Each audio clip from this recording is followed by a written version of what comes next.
I want to thank America, the administration, and everyone involved in getting us home so quickly.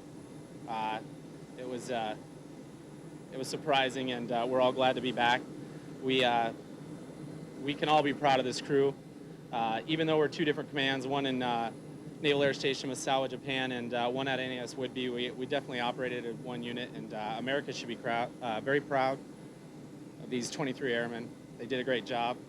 A couple statements I want to make before we open it up is one, contrary to some releases, this aircraft was straight, steady, holding altitude, heading away from Hainan Island on autopilot when the accident occurred. And I also wanted to state that the sharp left turn they're talking about is when the aircraft went out of control after the number one prop was impacted in the nose.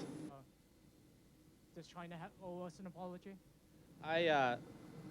My opinion on what China does or doesn't do isn't important, but I'm here to tell you we did it right. No apologies necessary on our part.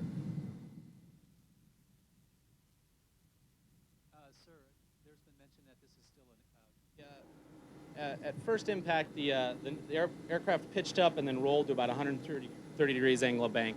Lost about 7,500 feet of altitude trying to get it out of that dive. Once I rolled wings level, I called for the bailout. We were uncontrolled still at that point. The prop was severely damaged, causing lots of vibration. Can't get into that. We activated the emergency destruct plan well out. On other missions, it was nowhere near this harassing, obviously. Prior to impact, there was 2 times where the aircraft closed within 3 to 5 feet of my aircraft. We were definitely concerned at this point, but we were heading away. We were heading about 070, holding altitude, just keeping it steady. And I was in the right seat. My co-pilot, Lieutenant J.G. Bigneri, was in the left.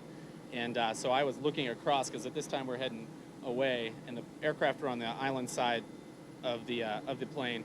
And he would come up, close, co-altitude within about 3 to 5 feet, was making gestures, pulled back a little bit, came back up again and made some more gestures. And then the third time, his closure rate was too far. Instead of underrunning, he attempted to kind of turn and pitch up, and that was when his vertical stabilizer, where it meets the fuselage of the aircraft, impacted my number 1 propeller, basically pretty much tearing his aircraft apart. And the front end came apart. I pitched up, and his nose hit our nose, and his tail went up, punched a hole through my aileron.